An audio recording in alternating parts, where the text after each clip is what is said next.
Losing a job can cost you a paycheck. Not being able to find another one for 2 years can cost you so much more. Millions of Americans are facing the nightmare of long-term unemployment. Sometimes the challenge is greatest for those who thought they had it all, a good career and a home in the suburbs.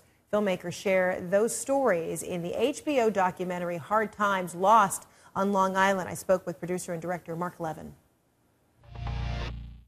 Being unemployed for 2 years is not just a financial loss. It's an emotional loss. It's a loss of friendships. People disappear. You can't socialize.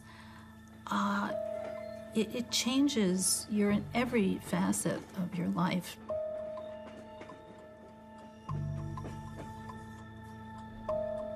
I'm panic-stricken. I'm feeling as if I have absolutely nothing. I don't want to be helped. I want to just help myself, but what we want are jobs. What we need are jobs.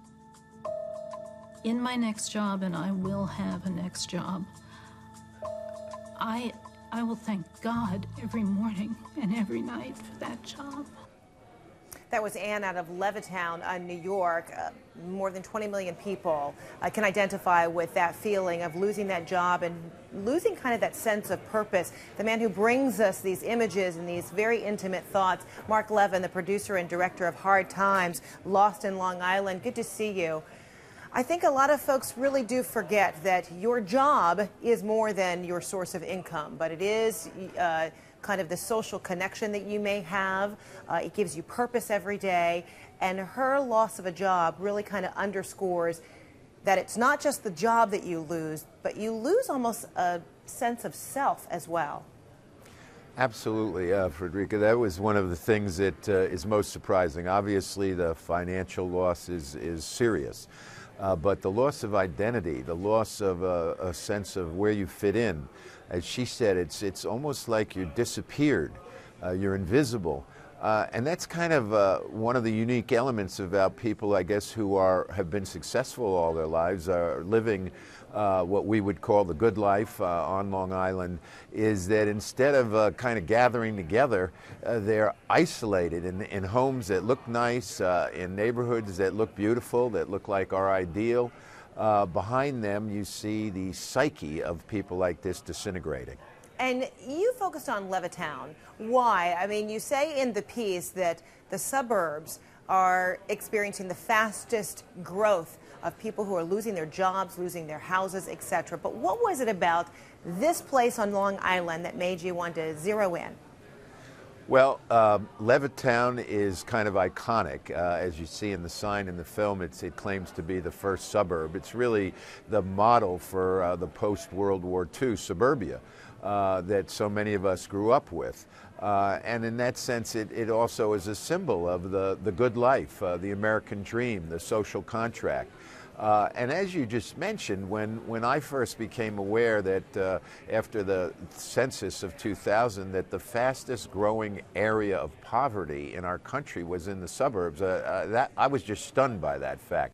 Among those you profiled, a chiropractor by the name of Dave and his wife, who's a teacher, Heather. She lost her job. He lost an awful lot of business, and they already had a lot to deal with at home, with one child who was Down's syndrome and another small child.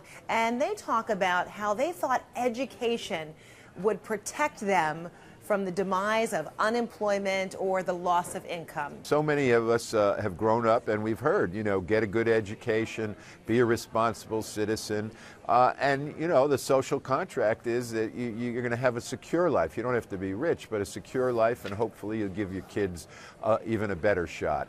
Was it difficult to get them to open up the way in which they did and to take them back to the workplace? You had one gentleman who went back to Wall Street. He's in his, suit and tie. He talked about looking for a job daily, and I just wonder how difficult it was for them personally to reflect, to be in the environment where they lost their jobs and to return to tell their stories to you.